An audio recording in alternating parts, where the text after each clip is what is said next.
Nous sommes de retour dans le live sur TV Finance. Merci d'être avec nous si vous nous rejoignez à l'instant. Comme convenu, nous allons suivre les tout premiers échanges du jour à la Bourse de Paris. Et pour cela, je reçois en plateau, sur le plateau de TV Finance, Antoine Quesada. Bonjour Antoine, vous êtes formateur et coach chez AQTS.fr. Dans le sillage des indices américains et asiatiques, est-ce qu'on pourrait assister à un rebond du CAC aujourd'hui, sachant que de nombreux catalyseurs pourraient donc justement soutenir cette hausse avec le discours de Christine Lagarde à la BCE ce matin, la publication d'indices macroéconomiques aux États-Unis et en Europe. Qu'est-ce que vous en pensez? Est-ce qu'on peut effectivement s'attendre à un rebond aujourd'hui sur l'indice parisien? Eh bien, il se vérifie déjà à l'ouverture, puisqu'on a ouvert il y a 2 minutes et on est à plus 1,10% de hausse donc, par rapport à la clôture d'hier. On est à 6870 points. Maintenant, est-ce qu'il reste encore du potentiel à cette hausse, au moins pour la journée?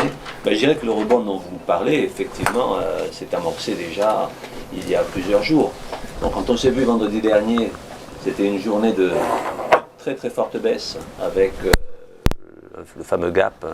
Et ça a été une journée assez sombre, assez secouée, n'est-ce pas?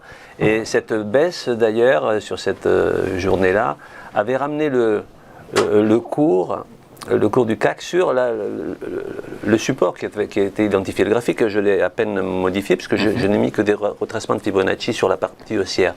Mais par rapport à la semaine dernière, donc on est venu dans un premier temps se poser, donc vendredi dernier, se poser sur le support qui était identifié à 6718 points, enfin dans cette zone-là. Et bon, très léger rebond. Ensuite on a enfoncé ce support légèrement. Donc ça c'était mardi dernier, si je ne m'abuse. Donc on l'avait enfoncé, mais on avait quand même résisté et on avait clôturé très légèrement au-dessus, à 3 points près. En clair, ce support, donc puisqu'on parle du rebond, donc, qui est effectif, donc ce rebond, il s'est déjà amorcé ce jour-là. C'est-à-dire, c'était mardi dernier. Donc, après cette forte baisse, là, le marché s'est repris. Donc, il est repassé au-dessus de ce support majeur que j'avais identifié, enfin majeur, important. Donc des 6718 points. Et depuis ce jour-là, effectivement, on rebondit en quelque sorte. Bien qu'hier, ça a été une journée mitigée. Et d'ailleurs, graphiquement, puisque c'est ma spécialité, hier, on a eu ce qu'on appelle un doji. Un doji, c'est la petite bougie, donc la dernière bougie que vous avez à droite sur le graphique, dont la mèche, vous avez une mèche haute, une mèche basse et un tout petit corps. C'est-à-dire que le cours de clôture était quasiment identique au cours d'ouverture. C'est-à-dire que le marché s'est baladé à la hausse et à la baisse ce jour-là, à la hausse et à la baisse, en intraday, bien qu'on était toute la journée en dessous de la clôture de la veille. Donc on a navigué en négatif, mais au-dessus et en dessous de l'ouverture. Et au final, on a clôturé pratiquement à un point près, au même niveau que l'ouverture. C'est-à-dire, c'est quoi en fait? Ça veut dire, c'était une figure d'indécision, par définition. Un marché qui ouvre à un niveau, qui monte, qui redescend et qui clôture au même niveau, c'est qu'il ne sait pas trop quoi faire. C'est l'impression qu'on a depuis quelque temps que le marché est très indécis. Justement. Absolument. En fait, le marché a eu très peur avec ce nouveau variant et finalement, on commence à peut-être se dire, il n'est peut-être pas si grave que ça. Il y a beaucoup de contamination, mais pour le moment, les avis des spécialistes sont mitigés. Il n'y a pas eu encore un seul mort. Il y a sensible. Peut-être que finalement, et comme certains scientifiques le disent, peut-être que les vaccins, la 3e dose, sera efficace contre ce nouveau variant. Donc, tout ça pour dire que les inquiétudes sombres, la panique de l'information, de la nouvelle, est en train de s'estomper. Et effectivement, les bonnes nouvelles économiques et autres semblent reprendre un petit peu le dessus. Mais bon, graphiquement parlant, pour moi, on est toujours dans cette zone complexe. Ce sont les mêmes niveaux que déjà depuis plusieurs semaines. Donc la grosse résistance des 6913, 6920, et vers laquelle on a déjà tendu avant-hier, on s'en est approché. Et en fait, avant-hier, on est allé taper le deuxième palier de Fibonacci sur le rebond depuis toute la partie baissière. Là, les nouveaux ratios que j'ai mis sur la droite de l'écran correspondent au retracement par rapport à la forte baisse qu'on a connue quelques semaines, la semaine qui avait précédé. Et donc, on est revenu tranquillement, petit à petit, sur le deuxième palier de Fibonacci, donc sur les 38,2, mais le gros palier à franchir, la grosse résistance, elle est toujours là pour moi. C'est bien le pointillé bleu que vous avez là, qui est mentionné en résistance, qui a été support longtemps et qui devient une résistance, au-dessus de laquelle il faudrait clôturer pour pouvoir prétendre sauver les meubles. Donc je m'attends pour aujourd'hui à ce qu'on ait du mal à aller plus haut que le cours d'ouverture.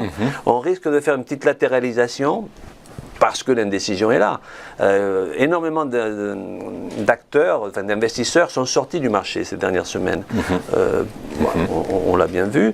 Et cette tendance que certains enfin pour laquelle certains ont dû être frustrés de ne pas avoir pu en profiter, ça a donné l'envie à d'autres de tenter leur chance. C'est souvent comme ça dans la vie. On rate une occasion, on s'en veut, je le savais mais je ne l'ai pas fait, j'aurais dû mais je n'ai pas fait. Et donc quand une deuxième chance semble réapparaître, on a envie de la saisir. Sauf que sur les marchés financiers, en bourse, une forte baisse n'est pas forcément un critère, enfin une signification d'une bonne opportunité. Donc la question c'est, est-ce que c'est une affaire de rentrer sur les niveaux actuels, enfin déjà sur les niveaux du support, des 6718. C'est pour ça qu'on trace des supports et des résistances. Et est-ce que ce niveau était pertinent ou pas? D'ailleurs, j'avais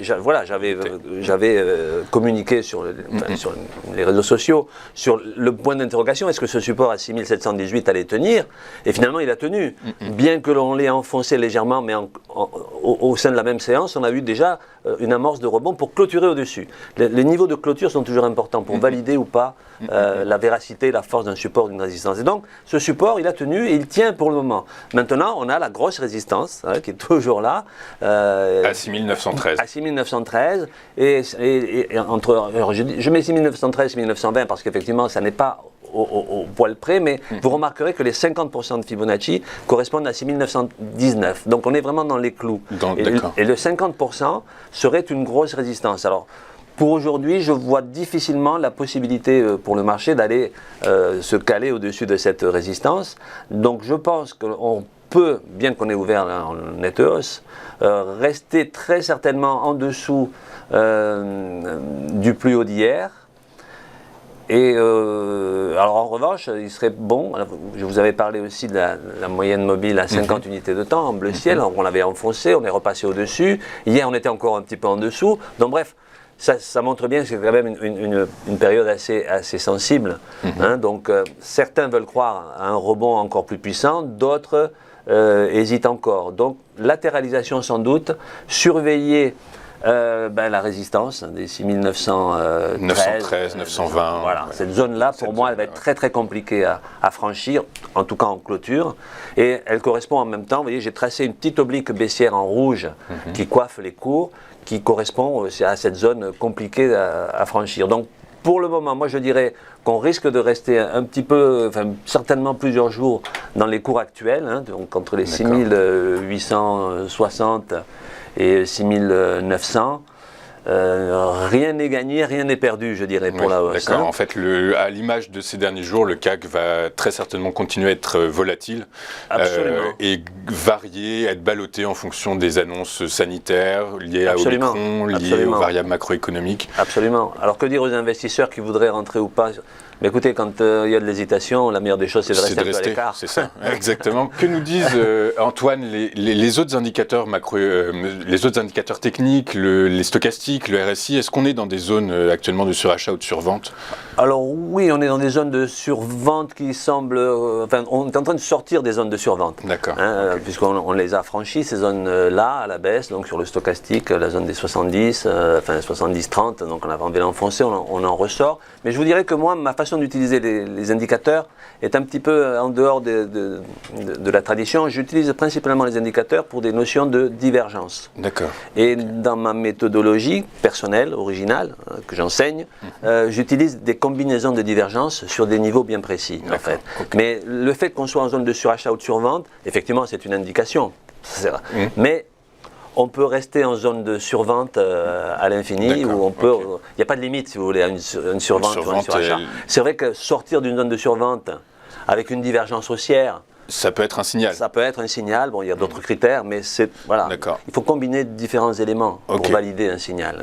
Une méthode se construit sur différents critères et sur une accumulation d'indices, de faisceaux d'indices. Absolument. Faisceaux d'indices, bien sûr. On n'a pas d'autres éléments pour... Je compte sur vous pour nous le dire dès que vous avez ce moment de divergence. Alors, tout à fait, bien entendu. Important, je les mentionne quand il y en a, vous nous le dites. Parle, bien entendu. Là, pour le moment, en dehors des indicateurs, ce qu'on pouvait...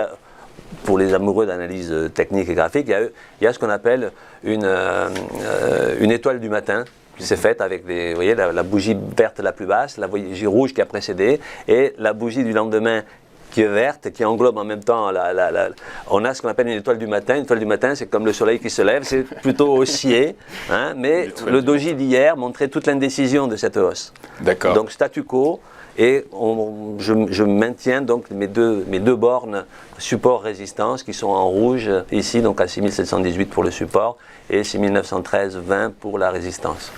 Je vous remercie Antoine, merci beaucoup d'avoir été avec nous, merci pour vos explications. Je rappelle que vous êtes coach et formateur chez AQTS.fr. Je vous souhaite une bonne séance et je vous dis à très bientôt sur Téléfinance Antoine. Merci. Nous marquons une nouvelle pause et on poursuit votre live dans un instant avec les Market Movers de Jean-Bernard Paya. A tout de suite sur TV Finance.